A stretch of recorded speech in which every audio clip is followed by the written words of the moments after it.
Good afternoon, 12th class. Am I audible?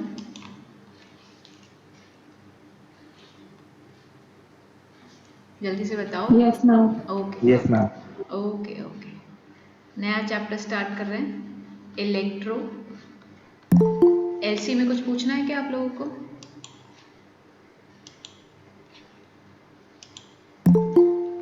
हाँ,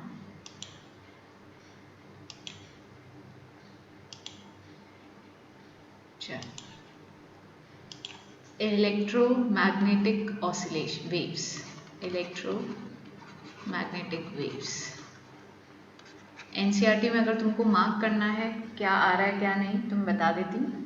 8.3 से आ रहा है चैप्टर, ये 8 है, पेज नंबर 274 पे 8.3 आ रहा है और 8.4 के अंदर आपको इलेक्ट्रोमैग्नेटिक वेव्स के बारे में बता रखा है। 8.4 के अंदर आपको different types of electromagnetic waves जो हम पढ़ेंगे, ये 2 टॉपिक है। कटा क्या है इसके अंदर? Basic idea of displacement current, जो 8.2 वाला पार्ट है आपका, ठीक है, वो सारा डिस्प्लेसमेंट वाला है। एसी के अंदर मैंने आपको कराया है, बट आपके क्या नहीं है, पावर फैक्टर और वॉटलेस करंट, बस सिर्फ ये 2, जो कि हार्डली 15 मिनट की चीज़ है। ये 2 चीज़ें इस बार नहीं है, आपको आ गई है, इट्स ओके, कोई थोड़ा सा ज़्यादा पढ़ लेना कभी भी नुकसान नहीं देता है, बट मैंने तुमको बता दिया है, क्योंकि एज आई टोल्ड यू कि मैं हर बार तुमको बता दूंगी क्या चीज़ आ रही है क्या नहीं आ रही। तो एसी में सिर्फ हमारे यही कटा है और कुछ नहीं कटा है, ठीक है। और इसके अंदर क्या कटा है, डिलीटेड पार्ट में लिख देती हूँ, deleted basic idea of displacement current, ये कट चुका है,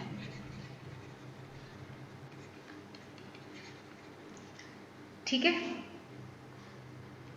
आइडिया फिर से लिखते हैं, डिस्प्लेसमेंट करंट, ये हमारे शुरुआत में दे रखा है चैप्टर की स्टार्टिंग में। 8.2 टॉपिक है ये आपका, तो ये कटा है। 8.3 8.4 जो बचे हुए 2 टॉपिक ही हैं, इलेक्ट्रोमैग्नेटिक वेव्स क्या होती हैं वो, और फिर डिफरेंट वेव्स, इलेक्ट्रोमैग्नेटिक वेव्स, ये 2 टॉपिक्स हैं इस चैप्टर के अंदर करने हैं। उसके बाद ये चैप्टर ख़त्म हो जाएगा। तो शैल आई स्टार्ट? चले स्टार्ट करते हैं। इलेक्ट्रोमैग्नेटिक वेव्स को पढ़ाने से पहले क्या थोड़ा सा मैं तुमको डिस्प्लेसमेंट का आइडिया दे दूं? वैसे बहुत ज़्यादा काम में नहीं आता है। चलो मैं पढ़ाना स्टार्ट करती हूँ, अगर तुम्हें दिक्कत आएगी तो मैं तुमको बता दूंगी वो भी। चलिए स्टार्ट करते हैं। एक साइंटिस्ट थे मैक्सवेल, उनका पूरा नाम तो था जेम्स क्लर्क मैक्सवेल। उनकी एक थ्योरी थी, ठीक है। जिस थ्योरी का प्रूफ आपके कोर्स में नहीं है, उन्होंने थ्योरी क्या दी थी? उनकी थ्योरी ये थी कि अगर कोई ऑसिलेटिंग चार्ज है, उससे पहले उनकी थ्योरी पढ़ने से पहले तुमको क्या क्या पता है? अगर कोई, पहला पार्ट जो आपको पता है, if there is a stationary charge, अगर कोई चार्ज स्टेशनरी होता है तो everybody know if there is a charge which is at rest, इसकी क्या होती है? इलेक्ट्रिक फील्ड होती है, ठीक है, पता है आपको। तो क्या ये इलेक्ट्रिक फील्ड यूनिफॉर्म होती है? Yes, I can use the term uniform electric field, this you know. फिर मैंने सेकेंड पॉइंट लिखा, अगर कोई मूविंग चार्ज है, कोई चार्ज मूव कर रहा है, तो उसकी क्या होती है? उसके चारों तरफ एक मैग्नेटिक फील्ड बनती है, ठीक है, उसके चारों तरफ एक मैग्नेटिक फील्ड बनती है, वो भी यूनिफॉर्म होती है, वेरी नहीं करती, यूनिफॉर्म मैग्नेटिक फील्ड बनती है। तो हमें क्या चाहिए? हमें ना तो यूनिफॉर्म इलेक्ट्रिक फील्ड चाहिए, ना यूनिफॉर्म मैग्नेटिक फील्ड चाहिए, हम दोनों को वेरी करना चाहते हैं और एक साथ। इलेक्ट्रोमैग्नेटिक वेव होता क्या है? इलेक्ट्रोमैग्नेटिक वेव जो मैक्सवेल ने बताया था, मैक्सवेल ने कहा अगर हमारे पास एक ऑसिलेटिंग चार्ज है, ऑसिलेटिंग चार्ज का मतलब क्या होता है? ये एक चार्ज है जो कि ऊपर जाता है, नीचे जाता है, ऊपर जाता है, नीचे जाता है, इस तरीके से ये ऑसिलेट हो रहा है। छोटा ऑसिलेशन, बड़ा ऑसिलेशन, इससे बड़ा ऑसिलेशन, इस तरीके से ये ऑसिलेट कर रहा है। तो अगर कोई चार्ज ऑसिलेट करता है, ठीक है, ऊपर जाएगा तो डेफिनेटली ऊपर और नीचे जा रहा है तो मतलब कोई चार्ज उसको अट्रैक्ट कर रहा है, रिपेल कर रहा है, अट्रैक्ट कर रहा है, रिपेल कर रहा है, दैट इज द रीजन। और कंटिन्यूसली ये प्लस और माइनस चेंज भी हो रहा है, ठीक है। तो अगर कोई ऑसिलेटिंग चार्ज है तो can I use the term oscillating charge produces varying electric field. अगर कोई चार्ज ऑसिलेट कर रहा है, कैसे कर रहा है, क्यों कर रहा है, we are not bothered about, हमें इसके रिजल्ट पे जाना है क्योंकि मैक्सवेल का रिजल्ट आपके कोर्स में। तो उन्होंने क्या बोला, if there is a charge which is oscillating, एक चार्ज जो कि ऑसिलेट करता है, ऊपर क्यों जाता है, ऊपर जा रहा है इसका मतलब उससे कोई चीज़ अट्रैक्ट कर रही है, नेगेटिव चार्जेस दे है। नीचे क्यों जा रहा है, इसका मतलब नेगेटिव चार्ज नीचे आ गया है। फिर क्यों ऊपर जा रहा है, फिर से नेगेटिव चार्ज ऊपर आ गया। तो इसका मतलब अगर कोई चार्ज ऑसिलेट कर रहा है मतलब that charge is present in varying electric field. Electric field continuously vary कर रही है। तो वेरिंग इलेक्ट्रिक फील्ड, ध्यान से सुनना, इलेक्ट्रोमैग्नेटिक EMI, इलेक्ट्रोमैग्नेटिक इंडक्शन आप लोगों ने मेरे साथ पढ़ा था, उसके अंदर मैंने आपको एक चीज़ बताई थी। उसमें हमने ये बताया था कि अगर ये कॉइल है और इस कॉइल और एक इसके पास में मैंने सेकेंडरी कॉइल रख दी है और अगर मैं इसमें करंट को वेरी करती हूँ, वेरिंग करंट होता है, तो वेरिंग करंट के कारण यहाँ पे क्या, इधर करंट प्रोड्यूस होगा, वो करंट प्रोड्यूस होगा तो यहाँ पे magnetic line of force enter करेंगी। तो वो मैग्नेटिक लाइन ऑफ फोर्स के कारण इसमें करंट इंड्यूस हो रहा था, यही पढ़ा था। तो आपने इधर पढ़ा था varying electric field, sorry varying magnetic field induced, ध्यान से देखो, इंड्यूस्ड करंट, ये हम पढ़ के आए हैं, ये हम पढ़ के आए हैं कि जब मैग्नेटिक फील्ड वेरी करती है, मैग्नेट को लेके आओ, चाहे मैग्नेट को मैं पास लेके आ रही हूँ कॉइल के पास, तो number of magnetic line of forces entering the coil is changing. उस चेंज के कारण क्या होगा, इस कॉइल के अंदर करंट इंड्यूस होता है। तो what was the cause of induce current, varying magnetic field. Varying magnetic field was the cause of induce current. अब इधर बच्चे क्या हो रहा है, इधर इसका उल्टा हो रहा है, जो आपके पार्ट कट गया है उसके अंदर इसका रीजन बता रखा है क्या, कि वेरिंग इलेक्ट्रिक फील्ड, जैसे कि हमने EMI में पढ़ा कि वेरिंग मैग्नेटिक फील्ड इंड्यूस कर सकती है करंट को प्रोड्यूस कर सकती है। तो इधर हमको ये बताया गया varying magnetic field can produce magnetic field जो कि कंटिन्यूसली वेरी करेगी, produce magnetic field, varying magnetic field. Electric field continuously vary कर रही है, तो उस वेरिंग इलेक्ट्रिक फील्ड ने क्या किया, मैग्नेटिक फील्ड को प्रोड्यूस किया, मैग्नेटिक फील्ड को प्रोड्यूस किया। अब हमको आगे पता है अगर मैग्नेटिक फील्ड वेरी करेगी तो वो फर्दर क्या प्रोड्यूस करेगी, इलेक्ट्रिक फील्ड प्रोड्यूस करेगी। इलेक्ट्रिक करंट किसके कारण होता है, इलेक्ट्रिक फील्ड के कारण, वेरिंग इलेक्ट्रिक फील्ड। फिर से वेरी करेगी इलेक्ट्रिक फील्ड तो फिर से मैग्नेटिक फील्ड प्रोड्यूस होगी। तो कंटिन्यूसली क्या हो रहा है, कंटिन्यूसली इलेक्ट्रिक फील्ड और मैग्नेटिक फील्ड वेरी कर रही है। जब कंटिन्यूस इलेक्ट्रिक फील्ड और मैग्नेटिक फील्ड वेरी करती है तो ये जब वेरी कर रही हैं तो ये जिस डायरेक्शन में प्रोपोगेट करती हैं उस डायरेक्शन में बेसिकली जो वेव प्रोपोगेट कर रही है उसको बोलते हैं इलेक्ट्रोमैग्नेटिक वेव्स। इलेक्ट्रोमैग्नेटिक वेव्स, अगर आपको याद हो, आपने 11th में एक टर्म सुनी थी ट्रैवलिंग वेव्स, ठीक है, वेव चैप्टर अगर पढ़ा हो तो उसमें आपने सुना होगा ट्रैवलिंग वेव्स। ट्रैवलिंग वेव वो होती है जो कि ये इस तरीके से वेव बन रही है और ये ट्रैवल किस डायरेक्शन में कर रही है, वाई एक्सिस के डायरेक्शन में आगे प्रोपोगेट कर रही है। ट्रैवलिंग वेव प्रोपोगेटिंग वेव जो वाई डायरेक्शन में प्रोपोगेट करती है, आगे बढ़ती जाती है।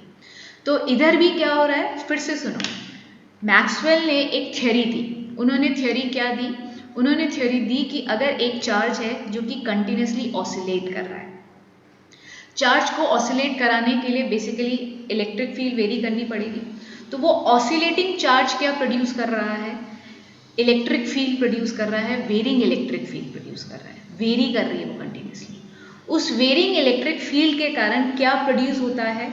मैग्नेटिक फील्ड वेरी करती है। ये हमारा पार्ट कहाँ पे है? ये पार्ट डिस्प्लेसमेंट करंट में है जो हमारे कट गया। मैं अभी भी बोल रही हूँ, अगर आप एंड में बोलोगे मैं थोड़ा सा डिस्प्लेसमेंट करंट भी बता दूंगी। उसके अंदर हमने यही बताया है कि इलेक्ट्रिक फील्ड वेरी करने से भी मैग्नेटिक फील्ड प्रोड्यूस्ड होती है। ठीक है, अभी ये अपने जहन में उतारो कि होता है। ईएमआई में आपने क्या देखा था कि मैग्नेटिक फील्ड वेरी करने से आपका करंट इंड्यूस हो रहा था, इलेक्ट्रिक फील्ड इंड्यूस हो रही थी। इधर इसका उल्टा हो रहा है, इलेक्ट्रिक फील्ड के वेरी करने से मैग्नेटिक फील्ड इंड्यूस हो रही है, प्रोड्यूस हो रही है, जो कि वेरी कर रही है क्योंकि कंटिन्यूसली इलेक्ट्रिक फील्ड वेरी कर रही है। अब ये सिलसिला चलता रहेगा। अब मैग्नेटिक फील्ड वेरी कर रही है तो ईएमआई का कॉन्सेप्ट लगा दो, magnetic varying magnetic field produce electric current, induce current वो भी वेरी करेगा क्योंकि मैग्नेटिक फील्ड वेरी कर रही है, that is varying electric field. फिर से varying electric field magnetic field. तो इस तरीके से continuously variation in the electric field and magnetic field produces a wave. That wave is called electromagnetic wave. उस वेव को हम क्या बोलते हैं? इलेक्ट्रोमैग्नेटिक वेव बोलते हैं, जिसको हमें पहली बार थियोरेटिकली मैक्सवेल ने बताने की कोशिश करी थी। उन्होंने बहुत बहुत इंपॉर्टेंट कॉन्सेप्ट दिया था, जिससे कि हम आगे जानेंगे कि इलेक्ट्रिक फील्ड, मैग्नेटिक फील्ड और ऑप्टिक्स, ये तीनों चीज़ें रिलेटेड हैं, ये तीनों चीज़ें एक ही हैं। इलेक्ट्रोमैग्नेटिक वेव्स, जो सन से जो रेज आ रही है ना, those are electromagnetic waves only. ठीक है, हर बार आपके आसपास जो भी वेव्स हैं, आप रेडिएट कर रहे हो तो भी इलेक्ट्रोमैग्नेटिक वेव, आपकी बॉडी एब्जॉर्व कर रही है तो भी वो इलेक्ट्रोमैग्नेटिक वेव्स को एब्जॉर्व कर रही है। नेक्स्ट क्लास में हम इसकी प्रॉपर्टीज भी पढ़ेंगे, बट सिंपल कॉन्सेप्ट समझ में आ रहा है। What are electromagnetic wave? Electromagnetic waves are produced because of the varying electric field and magnetic field. इनका एक दूसरा नाम भी है, ध्यान से सुनेंगे, क्योंकि इसके अंदर आपको सिर्फ एक बार आपने दिया था, एक बार आपको फर्स्ट आपको क्या देना पड़ा? Oscillating charge. आप क्या प्रोवाइड कर रहे हो? Oscillating charge. आप इसके आगे का सिलसिला बताओ, इसके बाद आप कुछ कर रहे हो? नहीं। ऑसिलेटिंग चार्ज ने इलेक्ट्रिक फील्ड वेरी करी, वेरिंग इलेक्ट्रिक फील्ड प्रोड्यूस करी, वेरिंग इलेक्ट्रिक फील्ड के कारण वेरिंग मैग्नेटिक फील्ड, फिर इलेक्ट्रिक फील्ड, मैग्नेटिक फील्ड। तो can I use the term this electromagnetic wave is also called self sustaining wave. आपको सिर्फ एक बार energy देनी पड़ती है, सेल्फ सस्टेनिंग वेव। और वो कौन सी एनर्जी होती है? इसके पास, इलेक्ट्रोमैग्नेटिक वेव्स के पास, दे propagate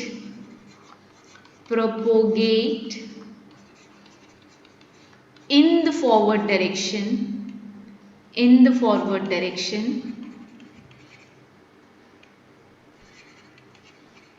with the energy provided by oscillating charge. जो चार्ज आपका ऑसिलेट हो रहा है, क्या उसके पास कुछ एनर्जी है? डेफिनेटली उसके पास एनर्जी है। उसने अपनी एनर्जी इलेक्ट्रिक फील्ड को दी, फिर magnetic field, electric field, magnetic field. This ये जो पैटर्न बनेगा, जो ये वेव प्रोपोगेट करेगी, इसको हम इलेक्ट्रोमैग्नेटिक वेव्स कह रहे हैं। तो इलेक्ट्रोमैग्नेटिक वेव्स के पास इनिशियल कौन सी एनर्जी है? वो एनर्जी कहाँ से आई? वो एनर्जी उन्होंने ऑसिलेटिंग चार्ज की जो एनर्जी थी, उस एनर्जी से प्रोपोगेट करना चालू करते हैं और कंटिन्यूसली उसी से करते हैं। अगर आपसे कोई पूछे कि वो किस फ्रीक्वेंसी से ऑसिलेट कर रही है आपकी इलेक्ट्रिक फील्ड और मैग्नेटिक फील्ड, तो जिस फ्रीक्वेंसी से आपका चार्ज ऑसिलेट कर रहा है, उसी फ्रीक्वेंसी से इलेक्ट्रिक फील्ड, सेम फ्रीक्वेंसी कौन सी? Of oscillating charge. जो फ्रीक्वेंसी ऑसिलेटिंग चार्ज की है, वही फ्रीक्वेंसी से इलेक्ट्रिक फील्ड वेरी करेगी और वही फ्रीक्वेंसी से आपकी मैग्नेटिक फील्ड वेरी करेगी। और ये दोनों के वेरी करने से जो आगे बढ़ता है, जो पैटर्न बनता है, उसको हम इलेक्ट्रोमैग्नेटिक वेव बोलते हैं। तो इलेक्ट्रोमैग्नेटिक वेव बनाने के लिए we required an oscillating charge, जिसकी कुछ फ्रीक्वेंसी होती है। वो ऑसिलेटिंग चार्ज एक इलेक्ट्रिक फील्ड प्रोड्यूस करता है, उस इलेक्ट्रिक फील्ड के कारण मैग्नेटिक फील्ड प्रोड्यूस होती है। ये दोनों कंटिन्यूसली चेंज होती रहती है और एक बार चार्ज ऑसिलेट करने के बाद इलेक्ट्रोमैग्नेटिक वेव को आगे बढ़ाने के लिए it does not required anything, it has energy that of oscillating charge and they are self-sustaining because they produce one another. वो what are the cause of electric field? Electric field का cause है magnetic field, magnetic field का cause है electric field. तो they are self-sustaining, उनको कुछ नहीं चाहिए, सिर्फ एक बार चार्ज को ऑसिलेट करके छोड़ दो और आपकी इलेक्ट्रोमैग्नेटिक वेव्स बन गई है और वो आगे बढ़ती रहेगी। ठीक है, किस एनर्जी से? जो पहली एनर्जी देके आपने एक चार्ज को छोड़ा था। क्या ये बात समझ में आती है? थोड़ा सा थियोरेटिकल चैप्टर है, समझ वो फील थोड़ा थोड़ा धीरे धीरे आएगा। इस टॉपिक जो मैं टॉपिक कवर करूँगी उसको 2-3 बार लेक्चर्स को रिपीटेटिवली देख लेना। ठीक है, जितना अभी बताया मुझे जल्दी से चैट विंडो पे बता दो कि मैम इतना पार्ट समझ में आ गया। ठीक है, छोटा छोटा मुझे पूछना पड़ेगा आज। जितना मैंने अभी बताया है उतनी बात समझ में आ रही है क्या? ठीक है, जल्दी से सब लोग रिप्लाई करेंगे। Okay, good, very good. चलिए आगे बढ़ते हैं हम। अगर किसी को भी ये चीज़ खटक रही है, किसी को भी ये चीज़ खटक रही है कि मैग्नेटिक फील्ड वेरी कैसे करती है इलेक्ट्रिक फील्ड के कारण, तो मैं थोड़ा सा तुम्हें डिस्प्लेसमेंट करंट बता रही हूँ, मुझसे रहा नहीं जा रहा है, सिर्फ वो आप सुन लेना। ठीक है, लर्न नहीं करना, मैं फिर से बता देती हूँ डिस्प्लेसमेंट करंट बेसिकली क्या होता है। थोड़ा सा बता रही हूँ क्योंकि मुझे वो फील नहीं आ पा रहा उसके बताए बिना। डिस्प्लेसमेंट करंट सिर्फ सुन लो, समझ लो। डिस्प्लेसमेंट करंट के लिए बेसिकली एक सेटअप था, वही मैक्सवेल का सेटअप था। उन्होंने क्या किया था, कैपेसिटर लिया था और उसको एसी सोर्स से कनेक्ट किया। इधर क्या होगा, कैपेसिटर चार्ज होगा, डिस्चार्ज होगा, हमें पता है एसी करंट के कारण, हम उसके लिए बॉदर नहीं कर रहे हैं। बेसिकली अगर कुछ एक पर्टिकुलर इंस्टेंट में यहाँ पे करंट फ्लो कर रहा है, आराम से मेरी बात सुनने की कोशिश करना। तो अगर आपको पता है, अगर मैं एक सर्किल इसके चारों तरफ बना दूं तो इस पर्टिकुलर एरिया से क्या निकल रहे हैं, इलेक्ट्रॉन्स निकल रहे हैं, चार्ज आर मूविंग। तो हमें क्या पता है, moving charge produce magnetic field. तो क्या मैं बोल सकती हूँ इस करंट कैरिंग वायर के चारों तरफ मैग्नेटिक फील्ड बन जाएगी, हाँ या ना? Everybody know this part. तो एम्पियर लॉ क्या कहते हैं, एम्पियर लूप लॉ अगर याद हो, एम्पियर सर्किट लॉ जिसको कहते थे हम, कि B dot DL is equals to mu not I। ठीक है, इधर जो करंट होता है उसको हम IC बोलते हैं, that is called conduction current. मेरी बात आराम से सिर्फ एक बार सुनने की कोशिश करना, ठीक है। ये हमने एम्पियर लॉ लगाया। एम्पियर लॉ कहता है कि जब भी चार्ज मूव करेगा तो उस मूविंग चार्ज के चारों तरफ मैग्नेटिक फील्ड बन जाएगी। तो हमने किया क्या था, मैक्सवेल बेसिकली क्या लेके आए थे, निडल लेके आए थे। उन्होंने देखा कि अगर उन्होंने निडल को इधर प्लेस किया जब इधर करंट था तो ये मैग्नेटिक निडल डिफ्लेक्ट हो गई। आप बताओ क्या इधर कोई करंट है इन बिटवीन द टू कैपेसिटर? क्या कोई चार्ज मूव कर रहा है, इलेक्ट्रॉन मूव कर रहा है? नहीं मूव कर रहा है electron, there is no electron, there is no charge particle. But जब मैक्सवेल इसके पास मैग्नेट को लेके आए तो उन्होंने देखा ये मैग्नेट क्या हुई, डिफ्लेक्ट हो गए मैग्नेटिक निकल। तो वो कंफ्यूज हो गए, भाई ये क्या हो रहा है। ही गॉट कंफ्यूज, क्योंकि उनका मानना तो ये था कि अगर there is a moving charge produces magnetic field. वो क्या प्रोड्यूस करता है, मैग्नेटिक फील्ड। तो करंट के लिए क्या होना चाहिए, फॉर करंट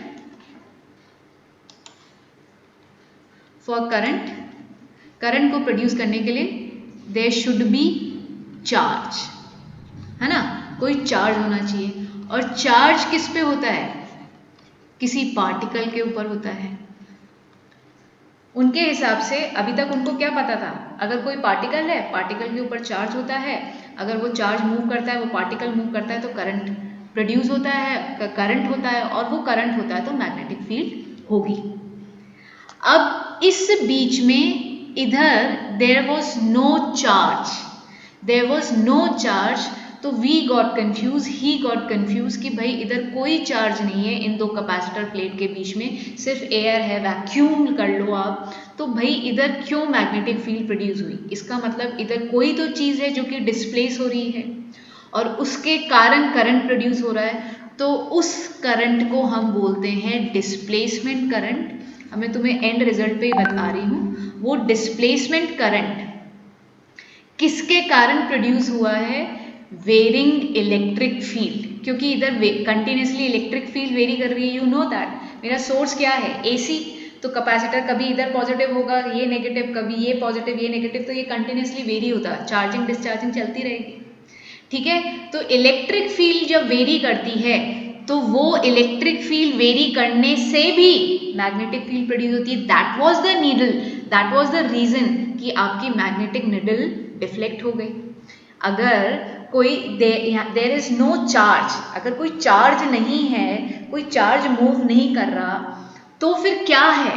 तो इधर सिर्फ इलेक्ट्रिक फील्ड थी जो कि कंटिन्यूसली वेरी कर रही थी, और हमें पता लगा एक वेरिंग इलेक्ट्रिक फील्ड भी मैग्नेटिक फील्ड को प्रोड्यूस करती है, जो कि हमने ऊपर कॉन्सेप्ट यूज किया।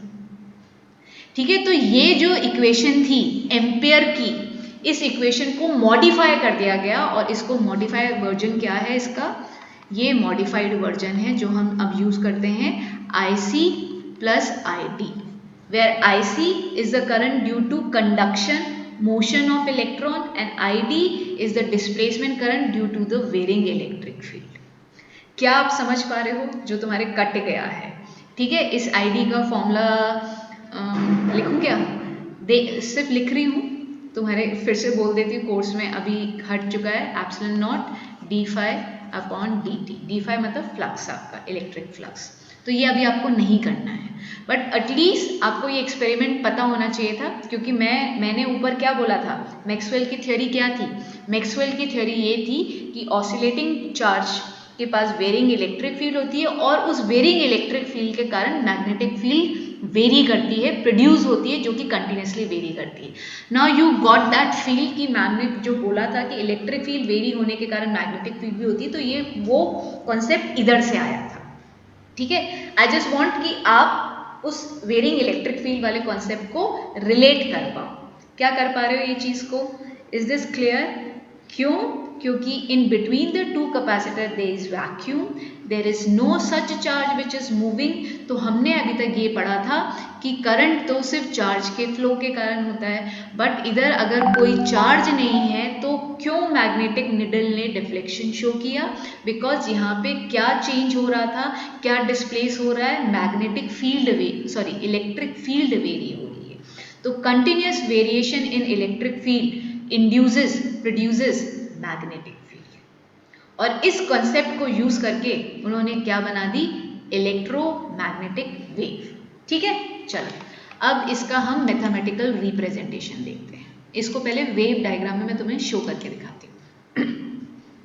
देखो जरा, ये मेरा एक्स एक्सिस है, ये मेरा वाई एक्सिस लिया मैंने, एक्स वाई, और this is my z axis, this is my z axis. Let's say मेरी जो इलेक्ट्रिक फील्ड प्रोपोगेट कर रही है बच्चों, वो किस डायरेक्शन में कर रही है? इस तरीके से कंटिन्यूसली वेरी कर रही है। इस वेरिंग इलेक्ट्रिक फील्ड के कारण होगा क्या? वेरिंग मैग्नेटिक फील्ड प्रोड्यूस होनी चाहिए ना, ऑफ कोर्स होनी चाहिए। तो ये हो गई वेरिंग मैग्नेटिक फील्ड प्रोड्यूस्ड। ठीक है, मैं कलर भी चेंज कर सकती थी, याद नहीं रहा। ठीक है, ये वेरिंग मैग्नेटिक फील्ड, ठीक है, ये बड़ी वैल्यू, ये छोटी, ये कंटिन्यूसली वेरी कर रही है, तो ये कंटिन्यूसली वेरी कर रही है, तो इसके कारण ये मैग्नेटिक फील्ड वेरी कर रही है। ठीक है, तो ये ई नॉट, ये आपका बी नॉट, मैक्सिमम वैल्यू की बात कर रहे हैं। ठीक है, तो Z क्या देता है, एक ध्यान से सुनना मैं क्या बोल रही हूँ, electric field vector cross B vector, इधर आपको क्या देगा, इधर विल, इसका जो रिजल्ट होगा will give you the direction of propagation of electromagnetic wave. तो इलेक्ट्रोमैग्नेटिक वेव हमारे फिगर में किस डायरेक्शन में प्रोपोगेट कर रही है, Z डायरेक्शन में, ठीक है। Are electromagnetic wave is moving, propagating wave है। इलेक्ट्रोमैग्नेटिक वेव कैसी है, ट्रैवलिंग वेव, 11th का नाम लिख रही हूँ, प्रोपोगेटिंग वेव आगे की तरफ बढ़ रही है, कौन से डायरेक्शन में, Z डायरेक्शन में। इलेक्ट्रिक फील्ड एक्स एक्सिस पे ऑसिलेट कर रही है, वो भी आगे बढ़ रही है, ठीक है। अगर मैं इलेक्ट्रिक फील्ड खाली तुमको रिप्रेजेंट करना चाहूँ ना, अरे आप खुद ही देखो ना, ये इलेक्ट्रिक फील्ड है और कंटिन्यूसली वेरी कर रही है, तो भैया इसका फिर ये चेंज होती जाएगी ना, ऐसे ये आगे बढ़ती जा रही है, ठीक है। मेन कंसेप्ट पे आप अटके रहो, ये फिगर इंपॉर्टेंट है, ये तो मैं तुमको समझा रही थी। तो travelling electromagnetic wave is travelling wave, E और B और Z तीनों ही एक दूसरे से हमेशा परपेंडिकुलर होते हैं। E जिस x एक्सिस में है, B y एक्सिस में है, और जो प्रोपोगेटिंग वेव बनेगी, इलेक्ट्रोमैग्नेटिक वेव बनेगी, वो Z डायरेक्शन में होगी। तो please keep it in mind कि ये तीनों चीजें हमेशा परपेंडिकुलर टू ईच अदर होते हैं। ये लिख लो, this please write it down, E vector cross B vector will give the direction of propagation of electromagnetic wave, जो कि इधर क्या आ रहा है, Z में आ रहा है, और इस E क्रॉस B के रिजल्ट को हम पॉइंटिंग वेक्टर भी बोलते हैं। इधर पॉइंटिंग की स्पेलिंग डिफरेंट है, ठीक है। पॉइंटिंग वेक्टर क्या होता है, मैं लिख के दे रही हूँ तुमको, डेफिनेशन लिख लो, is a vector which gives energy per unit area in the direction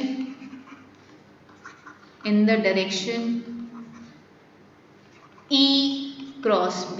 मैंने तुमको यही बताया कि भैया आपकी वेव आगे प्रोपोगेट कर रही है, ऑब्वियसली वो कुछ एनर्जी लेके चल रही है, जो मैंने आपको बताया था किसकी एनर्जी थी, ऑसिलेटिंग चार्ज, क्योंकि शुरुआत किसने करके दी थी आपको, ऑसिलेटिंग चार्ज ने was the cause of electromagnetic wave।